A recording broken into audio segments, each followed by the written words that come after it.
जैसे कि देश चलाने के लिए सेंट्रल गवर्नमेंट का एक बहुत बड़ा रोल होता है, जहां मोदी जी बैठे हुए हैं, और उसी तरह से डिफ्रैक्शन को समझने के लिए सेंट्रल फ्रिंज को समझना बहुत ज्यादा जरूरी है। तो बढ़ते हैं इस वीडियो में, पढ़ते हैं सेंट्रल फ्रिंज की सारी डिटेल।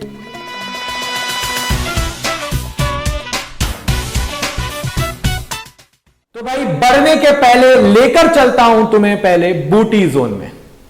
बाबा की बूटी सेक्शन में आपका स्वागत है। तो भाई बूटी जोन में सबसे पहली चीज तो तुम्हें यह सोचना है कि जो सेंट्रल है, देखो लाइट आ रही थी स्लिट से, वहां तो सीधे सीधे तो जाएगी, जो बैंड हो रही है वो हो रही है, मगर सीधे तो जाएगी।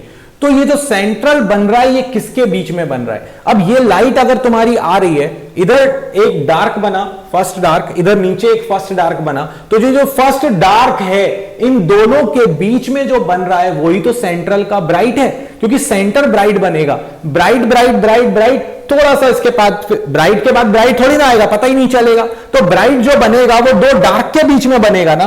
तो सेंट्रल वाला जो ब्राइट है वो पहला डार्क इधर और पहला डार्क इधर, इन दोनों के बीच में बनेगा। और दोनों एक की डिस्टेंस निकालो सेंटर से, जो अपन ने पोजीशन ऑफ फ्रिंज का निकाला था फॉर्मूला, और उसको डबल कर दो, सेंट्रल वाले की तुम्हारे पास विड्थ आ जाएगी। देखो जरा जल्दी से। अब ये मैंने S1 S2 स्लिट मान ली, दो रेज यहां पर मान ली, और ये जो रेज है मेरे पास, ये रेज इस ऊपर वाला जो है वो पोजीशन किसकी है मेरे पास? फर्स्ट मिनिमा की पोजीशन है। This is position for first minima, ठीक है। Y1 मिनिमा के लिए तुम्हारे पास Y का फॉर्मूला क्या था? तो ये है तुम्हारे पास Y का formula, y is equal to n lambda D by A, और अगर n की वैल्यू 1 कर दो तो फर्स्ट मिनिमा की पोजीशन आ जाएगी y1 is equal to lambda D by A. अब गौर से देखो, ऊपर वाला जो हमारे पास ये ऊपर वाला है, ये ऊपर की पोजीशन हो गई मिनिमा वाले की सेंटर से, और ये y1 ही नीचे हो गई। तो तुम मुझे बताओ सेंटर वाले की विड्थ क्या हो जाएगी? बिल्कुल सही बोल रहे हो, सेंटर वाले की विड्थ हो जाएगी 2y1। देखो ये हो गया अपने पास y1 का डबल, यानी लीनियर विड्थ आ गई 2y1। That's it.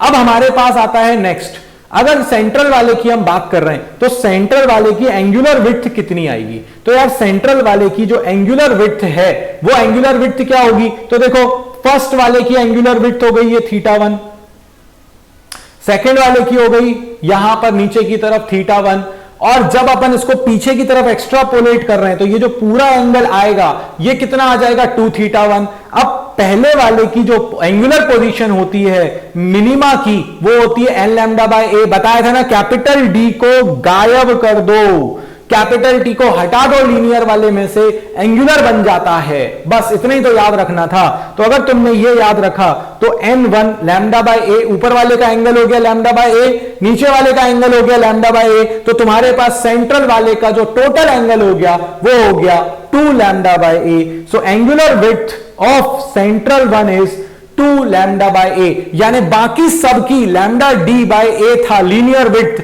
इसका डबल है। अब आपसे कोई पूछे कि why central is of double width, तो आप उसका सिंपल आंसर लिखेंगे, because central bright fringe is form between two minimas, first two minimas on either side from the center. That's why the total width of the central maxima is 2y1. That's it. कहानी खत्म हो जाएगी। चलिए भाई अब बढ़ते हैं सबसे लास्ट पॉइंट की तरफ, इंटेंसिटी पैटर्न।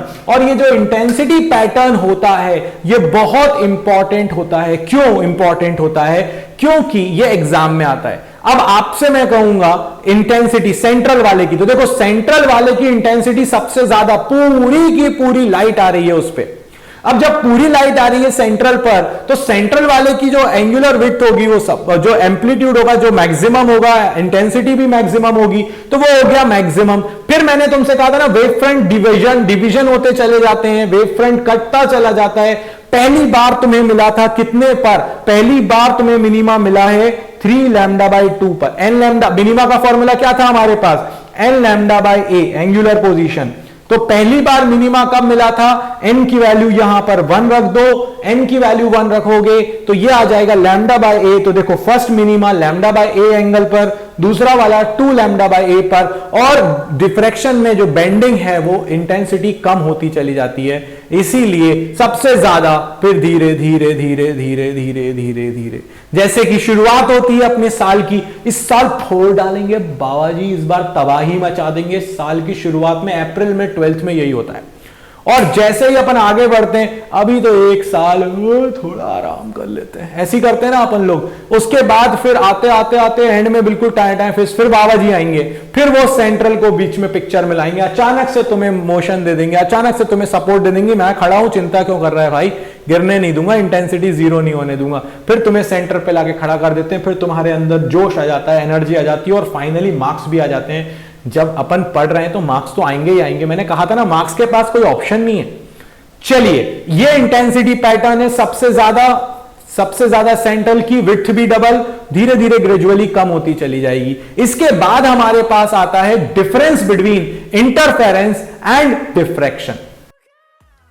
सो अगर आप इंटरफेरेंस और डिफ्रैक्शन के डिफरेंस को देखें गौर से, तो देखो इंटरफेरेंस क्या होता है। Interference is the superposition of waves coming from to coherent sources, दो सोर्सेस जिनकी फ्रीक्वेंसी सेम है, जिनकी जो एम्पलीट्यूड है वो भी नियरली सेम है, जो फेज डिफरेंस है वो जीरो या कांस्टेंट है, उनसे जो चलने वाली वेव्स हैं जब वो सुपर इंपोज हो रही हैं, तो उस पॉइंट पर क्या बन रहा है आपके पास, तो उस पॉइंट पर आपके पास होता है सुपरपोजिशन, और ब्राइट और डार्क बनती है, वो कहलाता है इंटरफेरेंस। वेव फ्रंट में ऐसा नहीं था, मैंने तुम्हें बताया वेव फ्रंट में क्या होता है, एक ही वेव फ्रंट के अलग अलग पॉइंट्स एक जगह पर आकर सुपर इंपोज होते हैं, तब जो पैटर्न बनता है वो डिफ्रैक्शन का है। सो ये देखो, the result of interaction of light coming from two different parts of same source, same wave front, ठीक, fringes may or may not be of same width, interference जब वाईडीएसई पढ़ते हैं, और भी होता है भाई, न्यूटन रिंग भी होता है हमारे पास, बट वाईडीएसई में फ्रिंज विड्थ सेम होती है, जरूरी नहीं है सेम हो, but yes in case of YDSE तो सेम है, ठीक है, बट डिफ्रैक्शन में कुछ भी कर लो सेम नहीं है। सेंट्रल वाले की विड्थ डबल है, उसके बाद फिर lambda D by A, lambda D by A, lambda D by A, तो fringes of particular pattern are not of same width.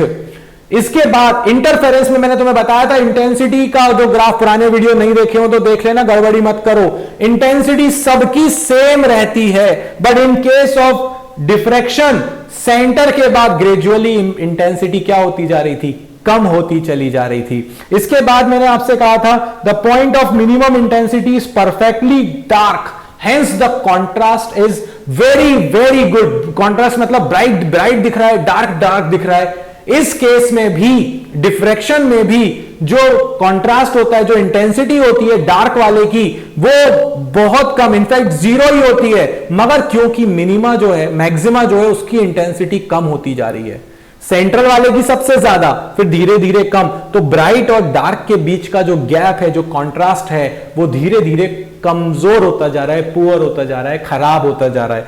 वही लिखा है, the point of minimum intensity are perfectly dark, but intensity of bright fringes decreases, hence the comparatively less contrast among fringes। तो भाई ये simple चार difference थे, आप चाहो तो यहां पर एक डिफरेंस और ऐड कर दो।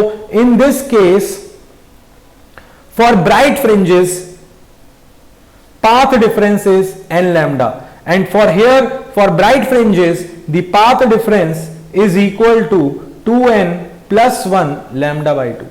अब आप यहां पर चाहें तो एक डिफरेंस और लिख सकते हैं, और वो डिफरेंस क्या है, वो डिफरेंस है कि अगर आप देखें तो ब्राइट फ्रिंज के लिए पाथ डिफरेंस आपके पास होता है n lambda in case of interference, but bright fringe के लिए पाथ डिफरेंस होता है 2n plus 1 lambda by 2 for diffraction, ठीक है। और इसी का उल्टा इन केस ऑफ इंटरफेरेंस, जो डार्क फ्रिंज होती है उसके लिए पाथ डिफरेंस होता है 2n minus 1 लैम्डा बाई 2, और डिफ्रैक्शन के लिए होता है n लैम्डा। तो ये फिफ्थ डिफरेंस था, अगर आप चाहते हैं ऐड करना तो आप ऐड कर सकते हैं इसमें, नहीं चाहे तो 4 डिफरेंसेस सफिशिएंट थे।